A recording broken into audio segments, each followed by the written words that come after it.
Welcome to my channel, The World of Science Fiction. Don't forget to like and subscribe to the channel. The planet Xylos was dying. The air, thick with ozone and metallic dust, settled over the ruins like a funeral shroud. Each breath burned in Lyra's lungs as she moved through the hellscape. The distinctive crackle of ionized particles, remnants of plasma discharges, filled her ears, a constant reminder of the weapons that had torn her world apart. Her azure skin, once luminous under the light of their 3 moons, was now covered in a patina of grime and blood, her own and that of others. The distinctive pattern of clan markings along her forearms was barely visible beneath layers of ash and dirt. The final battle had ravaged everything. Towering structures that had once pierced the sky now lay in twisted heaps of metal and stone. Transport vehicles sat half-melted, the metal having flowed down their sides like metallic tears before cooling into grotesque formations. Bodies of her kind and of humans littered the ground like discarded puppets. The stench of death hung in the air, mingling with the acrid smell of burning synthetic materials and the sickly sweet odor of decomposing alien flora. Lyra's squad was annihilated. She had watched them fall one by one. Mirza, with her lightning-quick reflexes, deflecting a barrage of plasma bolts until one finally caught her in the throat. Dorn, whose laughter had once echoed through their barracks, now silenced as he pushed her out of the way of a collapsing wall. Kel, barely old enough to bear arms, his eyes wide with fear as enemy soldiers surrounded him. Her commander, Sarova, had died shielding younger warriors from a collapsing building. Only Lyra remained, and she was still hunting her target. Vengeance was the only fuel that kept her going. She stepped over the body of a human soldier, his face frozen in a silent scream. Her gaze lingered for a moment on the insignia of the 7th Fleet, the same fleet that had glassed the obsidian fields where her brother Kyle had made his last stand. The memory, sharp and cold, cut through her exhaustion. Her brother's flask, a final gift, felt heavy at her hip. Her legs ached, her side burned where a human blade had sliced through her armor, but she pushed forward. The Shadow Clan did not yield, not even to death itself. Near a crashed escape pod, its hull still smoking from atmospheric entry, she stumbled upon him. A human. Not a soldier, judging by his tattered engineer's uniform with its distinctive emblem of interlocking gears. Blood matted his light hair to his skull, and a deep wound on his head oozed crimson down his pale face. He was unconscious, vulnerable. He was the enemy, or at least belonged to the enemy's race. The code of her clan was simple. A wounded enemy is a dead enemy. Her hand went to the hilt of her blade. The weighted metal felt cold against her palm, familiar. One swift strike, and she could continue her hunt. But she froze. Something in his helplessness, in how fundamentally out of place he was on this battlefield, stopped her. The wind shifted, carrying with it the distant sound of explosions and the metallic tang of superheated alloys. This was not a warrior. This was just a casualty of war, like herself. A pawn moved across a board by powers greater than either of them. With a heavy sigh, angry at her own weakness, she pulled out her flask. The container, fashioned from the carapace of a creature long extinct on Xylos, was warm against her fingers. It had belonged to her brother Kale, a final gift from him before he fell in battle. The clasp was broken, hastily repaired with cord that she replaced religiously every month, a ritual of remembrance. Each time she replaced it, she would whisper the names of her fallen family members, the cord becoming a physical manifestation of her continued connection to them. The water inside was infused with the herb of memory's solace, a rare plant her clan's warriors drank to soothe the soul's pain after the horrors of battle. Its iridescent blue tendrils were visible through the translucent sides of the flask, glowing faintly in the dim light of the ruined world. She knelt beside the human. His breathing was shallow, irregular. It was pointless. He would die anyway, left alone on a hostile world with no medical attention. But it was a gesture, a farewell to the part of herself that could still feel compassion. Perhaps the herb would ease his passing. She lifted his head gently, surprised at how warm his skin felt against hers, and brought the flask to his lips. The liquid trickled into his mouth, and reflexively, he swallowed. For a moment his eyelids fluttered, and Lyra caught a glimpse of eyes the color of Xylos's forest canopy before the war. "Rest in peace, stranger," she whispered in her native tongue, the syllables harsh and clicking. She placed him back down, his head resting on the softest patch of ground she could find. Standing, she looked at him one last time. In another life, perhaps they would have met differently. She turned and vanished into the smoke and ruins, erasing the moment from her memory forever. Or so she thought. 3 hours later, a patrol from her clan found her.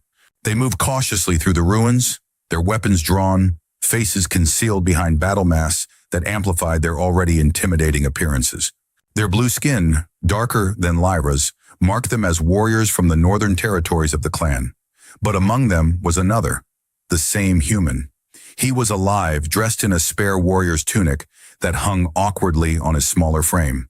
The fabric, designed for the broader shoulders and taller stature of her people, made him look like a child playing dress-up. Yet he walked with a confidence as if he had known these ruins his whole life. When he saw Lyra, his eyes, those forest green eyes, lit up with warm recognition. He approached her, and before she could raise her weapon, he began to hum. The melody washed over her like a wave of ice water. It was an ancient, forgotten lullaby that only her mother had sung to her as a child. A song so private, so personal, that Lyra had never shared it with anyone, not even her closest companions within the clan. The blood froze in her veins. How do you know that? She hissed in her native tongue, forgetting he shouldn't understand the complex clicks and trills that formed her language. You taught it to me, little sister, he replied in the perfect, unaccented dialect of her clan. Then to her absolute horror, he raised his hands and performed the first stance of the shadow dance, a secret combat form known only to members of her family, passed down through generations of warriors.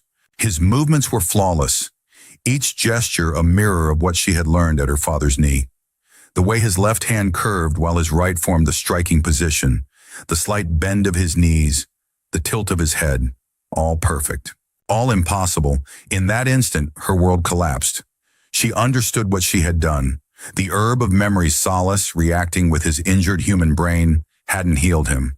It had erased his personality and, like a virus, uploaded her own memories into the empty vessel. He remembered her childhood. He remembered her pain over her brother's loss. He remembered her every secret, every fear, every moment of joy and sorrow. He didn't know who he was, but he was her. Stop, she commanded, her voice breaking. You must not. Before she could finish, Cal, her former mentor and the clan's current chieftain, arrived on the scene. His face, etched with ritual scars that traced the history of his battles, twisted in fury. The bone ornaments woven into his braided hair clicked together as he moved, a sound that had once brought comfort to Lyra, but now filled her with dread. Blasphemy, he roared, pointing at the human. You have defiled our blood, our memory. The warriors with him tensed, their hands moving to their weapons. The human, no, not just a human anymore, looked confused, hurt by Cal's reaction. He looked to Lyra for guidance, his eyes asking a question she couldn't answer. Cal drew closer, his massive frame towering over both of them. The scent of ritualistic oils and battle sweat emanated from him. Explain yourself, Lyra, he demanded, his voice lowered to a dangerous whisper. She couldn't. How could she explain an act of mercy that had resulted in this aberration? How could she justify contaminating their sacred memories with the mind of their enemy? Cal didn't wait for her response. He declared the human a tainted vessel to be destroyed immediately. And Lyra, an outcast who had shamed her lineage, who had committed the ultimate betrayal against her clan. Take them both, Cal ordered, stepping back. The human will be purified by fire. The traitor will watch before receiving her own judgment. Before the warriors could carry out the order, the human, driven by Lyra's memories of secret passages woven throughout the ruins, grabbed her hand. His grip was strong, decisive, just as her brother's had been. Without a word, he pulled her into a narrow crevice that the others overlooked, a pathway known only to children who had played hide-and-seek among the ruins before they became ruins. Now, they were alone against everyone. The first night, as they huddled in a narrow crevice barely wide enough for them to sit side by side, Echo's head jerked up suddenly. 3 patrols, he whispered. They're splitting up to cover more ground. Lyra stared at him. How do you... Your tactical training, he replied, his eyes unfocused as if reading something only he could see. Standard search pattern for the northern quadrant. Before she could respond, the ground shook with a distant explosion. Cal was not being subtle in his pursuit. We need to move, Lyra said, wincing as she put weight on her injured leg. A piece of shrapnel had caught her during their escape. They emerged from hiding to find the night lit by search beams cutting through the toxic haze. 3 hunters had already picked up their trail and were closing in fast. Too fast to outrun. We have to fight, Lyra said, drawing her blade. Echo, still unfamiliar with the name and the role thrust upon him, hesitated. Through Lyra's memories, he knew exactly how to wield the weapon at his hip. Her muscle memory urged his hand toward it with practiced ease. But something else, something buried deeper, recoiled at the thought. I am not a killer, a voice whispered in his mind. Not her voice, his own. The first hunter appeared from behind a collapsed column, weapon raised. Lyra moved instantly, her body flowing into the attack stance of the shadow dance. Echo's body responded automatically, mirroring her movements with perfect synchronization. They flanked the hunter from 2 sides. The fight was brutal and quick. Echo's body knew what to do. Parry, strike, pivot, but his mind rebelled against each violent motion. When the moment came to deliver a killing blow, his hand froze. The hunter, sensing weakness, redirected toward him. Lyra intercepted the attack, her blade finding a gap in the hunter's armor. The warrior fell. Why did you hesitate? She demanded as they ran from the scene, knowing more hunters would soon arrive.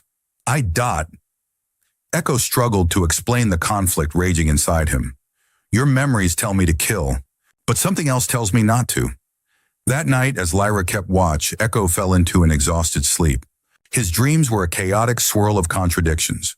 Blue-skinned warriors training in ancient combat forms, interspersed with flashes of metal corridors, technical schematics, and his hands, repairing complex machinery. He found himself in a pristine engine room, all gleaming white surfaces and softly humming equipment. The quantum drive pulsed with a comforting blue glow that felt like home. A woman with copper-colored hair and a warm smile handed him a hydrospanner. Almost got it, Thomas, she said, her voice carrying the lilt of an accent he couldn't quite place. But even as he reached for the tool, the white walls began to bleed, crimson liquid flowing down to reveal cold stone beneath. The engine room warped, transforming into an alien cave illuminated by bioluminescent fungi.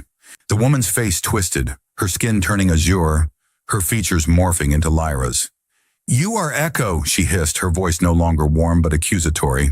A thief of memories. A face appeared, reflected in a viewport showing stars. A human face with green eyes. His face. He woke with a gasp, the name Thomas on his lips. What is it? Lyra asked, instantly alert. I had a dream, he said, his voice trembling. But it wasn't your dream. It was mine. Their journey across the scorched lands of Xylos was a form of torture. Echo tried to care for her using her own memories. When she stumbled, exhausted, he found the exact pressure points on her shoulders that her mother had used to ease her pain after training. When the thirst overwhelmed them, he led her to underground springs that she had discovered as a child. He found edible roots she had known since childhood, harvesting them with the same technique she used, cutting at an angle to preserve the main plant. He located shelter in caves where she had hidden as a girl, playing the same games with shadows on the wall that her brother had taught her. Every action he took was an agonizing reminder of her invaded soul. As they made camp one evening, Echo absently began drawing in the dirt with a stick. His fingers moved with practiced precision, creating intricate diagrams of circuitry and mechanical components that formed a complex pattern. What is that? Lyra asked, watching his hands move as if possessed. Echo stared at the drawing, his brow furrowed in concentration. I don't know, but I know it would work. He traced a line connecting 2 components. This is a modification to a standard FTL drive. It would increase efficiency by 37% while reducing radiation bleed. How could you know that? Lyra asked. I know nothing of such things. He looked up, his eyes showing both wonder and fear. Because it's not your memory, it's mine. Remember how we feared the storms and hid in here? He asked one day as they took shelter in a crystal grotto. The violet formations caught what little light filtered through the entrance, casting prismatic patterns across his face. His voice was full of a warmth and nostalgia that belonged to her. "Be silent," she screamed, covering her ears. The crystals amplified her voice, sending it bouncing around the cave in a discordant chorus. "Those are not your memories. You have no right to them." He looked at her with genuine confusion and pain. He didn't understand why he was causing her suffering. He was only trying to be what he thought he should be, her brother, her protector. The hurt in his eyes was so familiar, so reminiscent of her brother when she had lashed out at him in grief, that it made her physically ill. "I'm sorry," he said finally, retreating to the far side of the cave. "I don't know who I am. These memories, they're all I have." Lyra sat with her back against the cool crystal, watching him. In the refracted light, with his features softened by shadow, he could almost be one of her people. Almost. "What is your name?" she asked suddenly, realizing she had never asked. He looked up, surprised by the question. I don't know. In my head, I am Lyra, but I know I am not Lyra." He gestured to her. "You are Lyra." "I will call you Echo," she decided, the name fitting his status as a reflection of herself. He nodded, accepting the designation without question. "Echo," he repeated, as if testing how it felt on his tongue. They were pursued.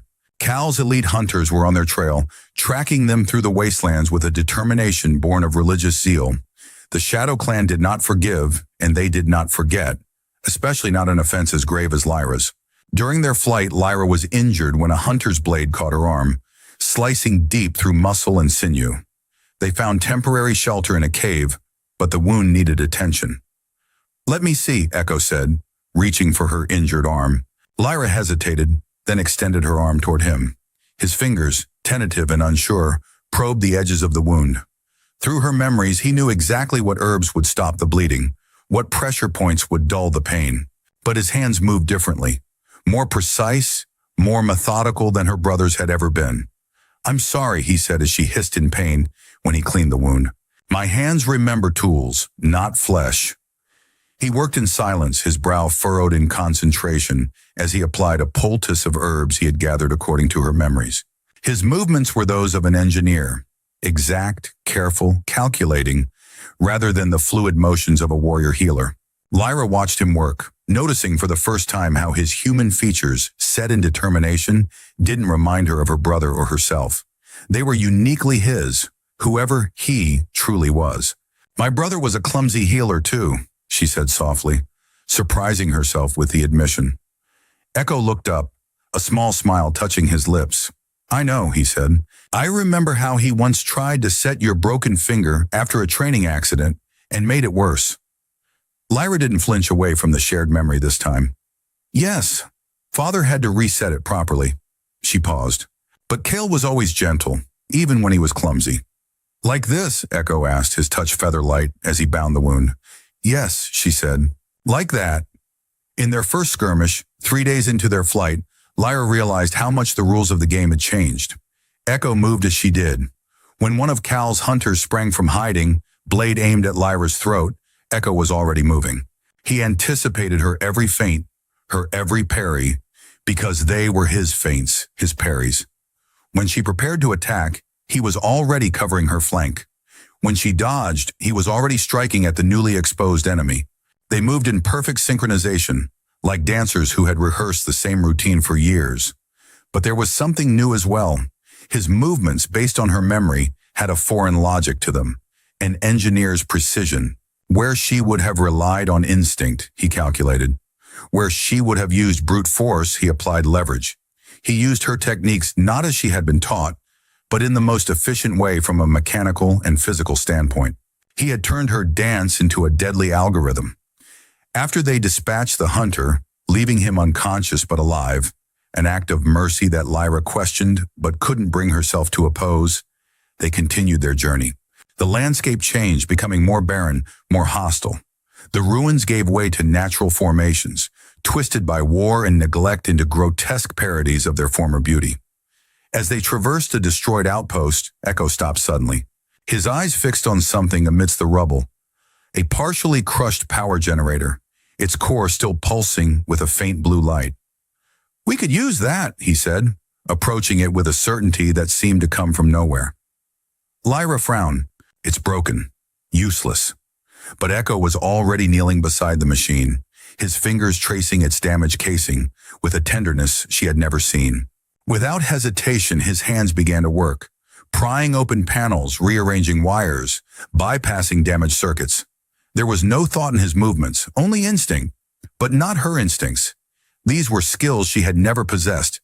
"How are you doing this?" she asked, watching as the generator's light strengthened, its hum growing from a whisper to a steady drone.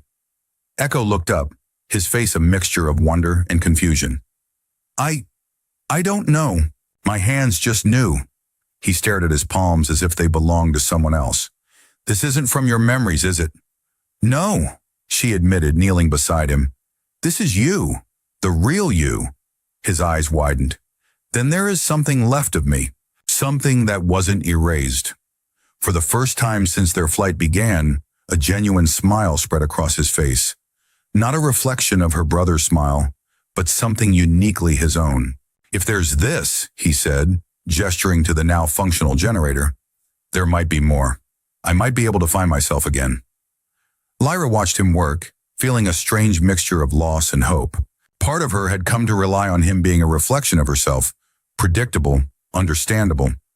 This new development made him something else, something unknowable, but it also made him real. "Where are we going?" Echo asked one evening as they huddled around a small heat source. Not fire, which would be seen for miles, but a chemical reaction in a small container that gave off warmth without light. Lyra had been asking herself the same question. There was nowhere safe on Xylos, not for her, not anymore. "Away," she answered simply, "as far from Cal as possible." Echo nodded, accepting her vague answer. He studied the makeshift map they had drawn in the dirt. "There's an old communications outpost here," he said, pointing to a location she had never visited. "It might have supplies." Lyra frowned. "How do you know that?" "I've never been there." Echo looked confused for a moment, then his expression cleared. I think that's me. Not your memory, but mine." He touched his temple, as if trying to grasp something elusive. "I remember schematics, maps, technical details, engineering things." This was the first hint that not all of his original self had been erased. Somewhere buried beneath her memories, fragments of the engineer remained. That night, while Echo slept, Lyra noticed her brother's flask had slipped from her pack, its improvised binding coming loose again. The cord she used to fasten the broken clasp had frayed beyond repair. She sighed, knowing she would need to find a replacement soon. In the morning, she found Echo crouched over the flask, his nimble fingers working with delicate precision. He had dismantled the broken clasp entirely and was reconstructing it using small metal parts salvaged from their journey. "What are you doing?" she asked, an instinctive anger rising at seeing him touch her most precious possession. He looked up, his expression earnest. "It was broken. I'm fixing it." He held up the flask, showing how he'd engineered a new mechanism from scavenged components. "See? It will be stronger now, more secure." The flask, her brother's flask, now bore the mark of this stranger's hands. Yet she couldn't deny he had improved it, had made it whole in a way her crude repairs never could. It was both violation and gift, destruction and creation. "It was his," she said quietly. "My brother's." Echo's face fell. "I'm sorry. I should have asked." "No," she said, surprising herself. "He would have approved." She took the flask, testing the new clasp. It worked perfectly, with a satisfying click that the original had never possessed. "You didn't just repair it. You made it better." Their eyes met, and something shifted between them. He was no longer just a vessel carrying her memories. He was something new, a fusion of past and possibility. Later that day, they reached a fork in their path. One route led toward the Eastern Territories, where a small spaceport still functioned despite the war. The other led deeper into the ancestral lands of the Shadow Clan, where Lyra might find allies among distant family branches who held less rigid beliefs than Cal. "The spaceport," Lyra said, pointing to the eastern path. "You could find passage off-world, escape." Echo looked at her, surprised. "You're letting me go." "This isn't your war," she replied, the words painful but necessary. "You didn't ask for any of this. For my memories. for Cal's hatred. You deserve a chance to find out who you really are. He stared down the path that promised freedom, his expression unreadable. Then he looked back at her wounded arm, at the hostile landscape surrounding them. And who is that? He asked quietly. The man I was is a ghost. The warrior I am is a thief. If I leave, I'm nothing. He met her gaze, his green eyes filled with a desperate clarity. With you, at least I have a history, even if it's yours. Where would I go? He continued.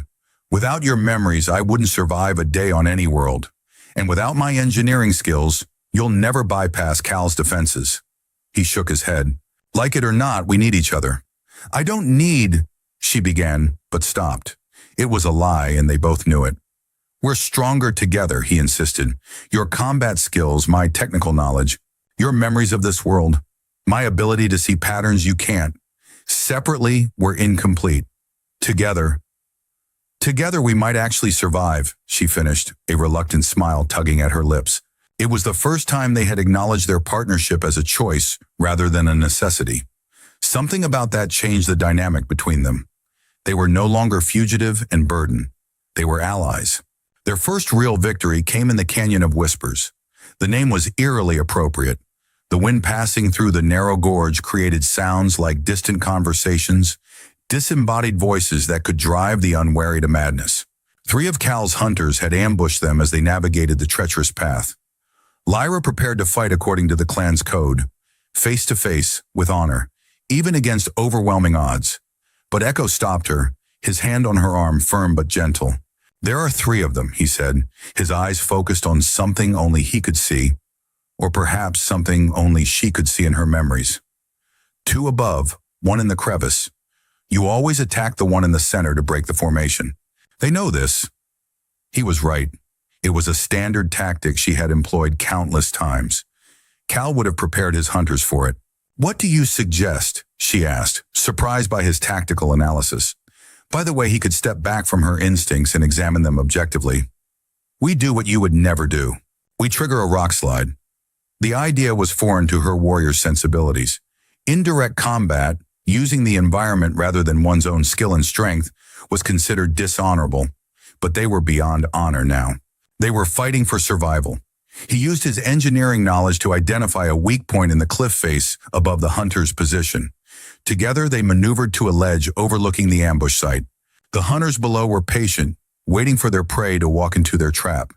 Instead, with precise movements that combined her strength and his calculations, they brought tons of rock crashing down on them. The canyon filled with dust and the sound of stone meeting flesh. When it cleared, 2 of the hunters were buried, neutralized without a single blow. The third, stunned and disoriented, was an easy target. After the fight, they sat by a small chemical heat source, the meager warmth barely penetrating the cold night air. For the first time, she looked at him, not with horror, but with something akin to respect. You saved us, she admitted, the words difficult to form. Your way, not mine. Our way, he corrected, a small smile playing at the corners of his mouth. Neither fully yours nor fully mine. Something new. In that moment, he ceased to be just Echo. She looked at him, seeing not just a reflection of herself, but a person in his own right. Echo only repeats, she said softly. You create. You are not merely an echo of me or my brother. You are worthy of bearing his name. Her voice caught slightly. I will call you Kael. His eyes widened at the honor this represented, an honor he understood fully through her memories. Kael, he repeated, testing the name. It fit him differently than it had her brother, but it fit nonetheless. The next day they continued their journey with renewed purpose. Kael's emerging hybrid identity, part her memories, part his own knowledge, gave them an edge that Cal couldn't anticipate. They began to move more boldly, taking risks that paid off. They raided small outposts for supplies, using Kael's technical expertise to bypass security systems and Lyra's combat skills to handle any resistance. They established a pattern of movement that kept them one step ahead of their pursuers. But Cal was relentless. He dedicated more resources to their capture, spreading his network wider. The once great leader of the Shadow Clan had become obsessed with their elimination, seeing their continued existence as a personal affront. Why does he hate us so much? Kale asked one night as they watched distant patrol ships scanning the horizon. Your memories show him as stern but fair, a mentor who valued your skills. Lyra considered the question. He sees you as an abomination, a theft of our sacred heritage. She paused, the truth bitter on her tongue. And me as a traitor who allowed it to happen. But it was an accident, Cal protested. You showed mercy, nothing more. Mercy is not valued by our clan, she replied, her voice hollow. Strength is. Purity is. You represent neither in his eyes. Kale fell silent, absorbing this. Then with a determination that reminded her painfully of her brother, he said, Then we'll show him a different kind of strength. That night, while Lyra slept, Cal sat alone, staring up at the alien stars. His mind was a battlefield where two sets of memories fought for dominance. Sometimes when he closed his eyes, he could see flashes of his former life. A starship engine room, technical schematics, colleagues whose names hovered just beyond recall. Who am I? He whispered to the night. Thomas or Kale? He drew his blade, Lyra's blade technically, and studied its curved edge in the moonlight. In his mind's eye, he saw overlapping images. Lyra's brother performing the shadow dance with this very weapon, and his own hands, Thomas's hands, calibrating a quantum drive with the same precise movements. Perhaps I'm neither, he concluded. Perhaps I'm something new. The next morning, he caught Lyra watching him with a troubled expression. What is it? He asked. You were talking in your sleep, she said, in a language I don't know. What did I say? I couldn't understand the words, but you sounded afraid. Kyle nodded slowly. I was dreaming of a life I barely remember, of people I may have loved. He met her gaze steadily, but also of you and your brother and all the memories we share. Something in his words seemed to touch her. For the first time, she reached out and placed her hand on his shoulder. A gesture of comfort she would have offered her real brother. We will find a way through this, she said, together. Their path eventually led them to the Hall of Sleeping Ancestors, an ancient sanctuary carved into the heart of a mountain. It was a sacred place to the Shadow Clan, where the remains of their greatest warriors were interred. The vast chamber, supported by columns carved to resemble ancient heroes, was filled with sarcophagi etched with the deeds of the fallen. As they entered, Lyra paused before a massive statue that dominated one corner of the hall. It depicted a female warrior, her blade sheathed, her hand extended in a gesture of peace. Unlike the other statues whose expressions were fierce and proud, this one's face was serene, almost sad. Who is she? Kyle asked, sensing the statue's importance. Narala the Compassionate, Lyra replied, her voice low with reverence. The first chieftain's daughter? Legend says she spared an enemy warrior and was exiled for her mercy. She traced the ancient glyphs at the base of the statue. She believed strength came from understanding, not destruction. The clan cast her out, but secretly placed her statue here centuries later when her wisdom was finally recognized. Kyle studied the statue's face. Did your people ever embrace her teaching? Lyra's silence was answer enough. Lyra was wounded from a previous skirmish, her arm nearly useless. The blade had cut deep, severing tendons. Even with the accelerated healing of her species, it would be days before she could wield a weapon effectively. They had come to the hall seeking a specific artifact, a communications device that could, according to Kale's technical knowledge, be modified to contact potential allies off-world. It was their only hope of escape from Xylos, but Cal had anticipated them. He and his best warriors cornered them in the central chamber, blocking all exits. The elite fighters moved with the fluid grace of their training, spreading out to cover every angle of approach. Your flight is over, outcast, Cal snarled, his blade gleaming in the dim light. The ceremonial weapon, handed down through generations of chieftains, was said to have tasted the blood of 1,000 enemies. Surrender the vessel, and perhaps I will grant you a quick death. Lyra stood tall despite her injury, refusing to show weakness. He is not a vessel, he is Cal. The name hung in the air between them. Cal's face contorted with rage. You dare give this abomination your brother's name? You dishonor his memory. Kyle stepped forward, shielding her. You will not touch her. The fight was short and brutal. Cal was a master. He knew every weakness in Lyra's style, and therefore in Kale's. He easily parried the attacks, his blade a blur of motion that seemed to be everywhere at once. You are just a pale copy, Cal mocked as he drove Kale back step by step. You have her moves, but not her warrior spirit. With a powerful strike, he knocked the blade from Kale's hands, sending it skittering across the stone floor. Cal raised his own weapon for a death blow, the ceremonial blade catching the light from the glowing crystals embedded in the ceiling. Lyra screamed, a sound of pure anguish that echoed through the hall. She lunged forward, but her injured arm betrayed her, and she stumbled. And then Cal did something no one expected. He began to move differently. This was not Lyra's shadow dance. It was the dance of the broken blade, a furious, desperate, unfinished combat style her brother had invented after their first lost battle. The real Kale had died before he could perfect it. Lyra had tried to continue his work, but the pain of her loss held her back. She could never bring herself to complete what her brother had started. But this Kale, possessing her memories but not her emotional scars, was free. He completed the dance. His movements were perfect, a blend of her brother's innovation and his own engineering precision. He flowed like water around Cal's attacks, using the chieftain's own momentum against him. With a move that none of the watching warriors had ever seen, a twist, a feint, and a strike that seemed to defy physics, he disarmed Cal and held the tip of his own blade to his throat. Everyone froze, awaiting the inevitable. The code of the clan was clear. Victory earned through blood. Cal himself had taught Lyra this principle. Cal's hand tightened on the hilt. Lyra's memories screamed in his mind, "Kill him! It is our way! It is justice!" The instincts she had drilled into muscle memory urged him to thrust forward, to end the threat permanently. But something else stirred within him, a flash, quick but vivid, of another memory. Not Lyra's, but his own. A face, stern, imposing, wearing the uniform of a fleet commander. A voice saying, "Engineer Thomas, bypass the civilian ship's life support. They're harboring fugitives." His own voice responding, "No, sir, I won't be party to murder." Pain following his refusal, but also certainty, rightness. Thomas, that was his name. The quiet voice of the engineer whispered against the warrior's training. "You refused to be a killer once. Don't start now." Kyle lowered the blade. "Lyra's memories taught me how to fight," Kyle said, his voice echoing through the hall. The ancestral masks lining the walls seemed to watch with empty eye sockets, judging his next move. "But my human soul taught me when to stop."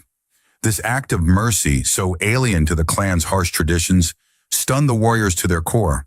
They looked to their chieftain for guidance, unsure how to proceed in the face of this unprecedented situation.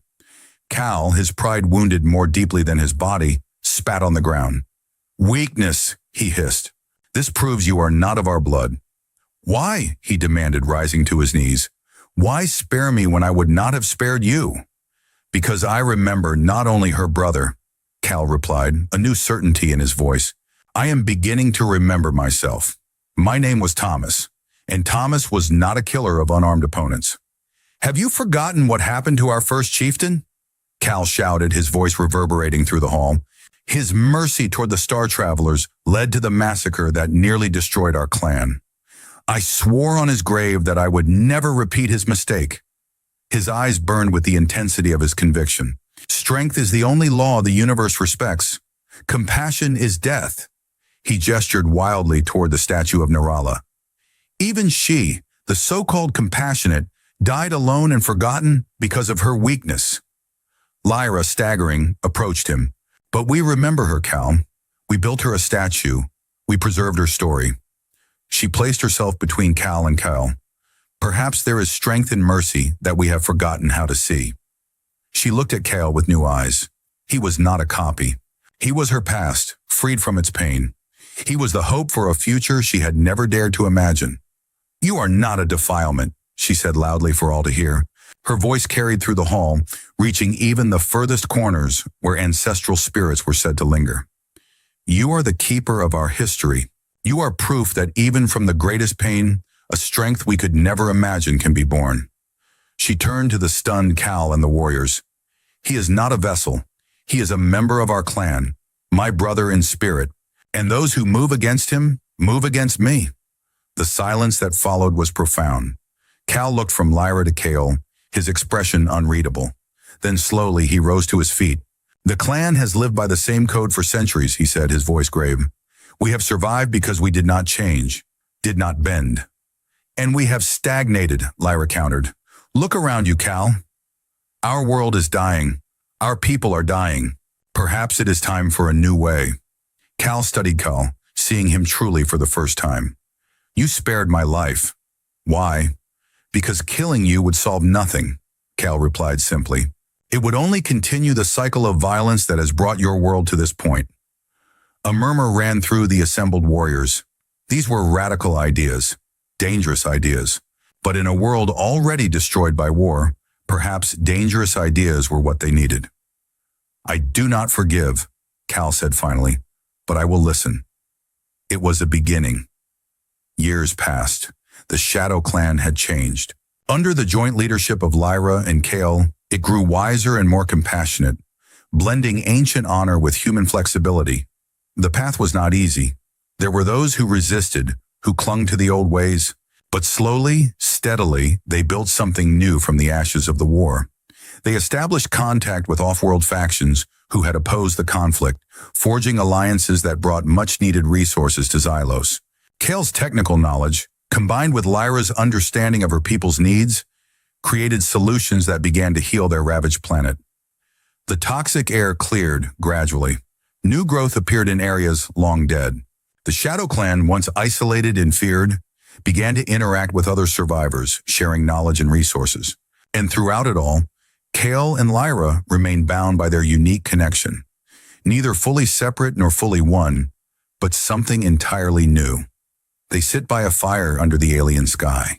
The 3 moons of Xylos cast their glow over a landscape that is slowly recovering, green pushing through the scars of war. The night air is cool but no longer poisonous. Kyle, his hair now streaked with gray, turns to Lyra. Tell me a story, he says, his voice warm with affection. A story of Earth, of blue oceans, and a man named... He frowns, struggling to grasp a memory that seems to dance just beyond his reach. I can't remember. Lyra, her blue skin now marked with the lines of age and wisdom, smiles at him. She reaches out to take his hand, their fingers, so different in shape and color, intertwining with the ease of long practice. Let me tell you a story, she begins, her voice soft. A story I found in the databanks of your crash pod. A tale of a world called Earth, of forests and mountains and seas that stretch beyond the horizon. They no longer share only her past. Now they are creating his future together.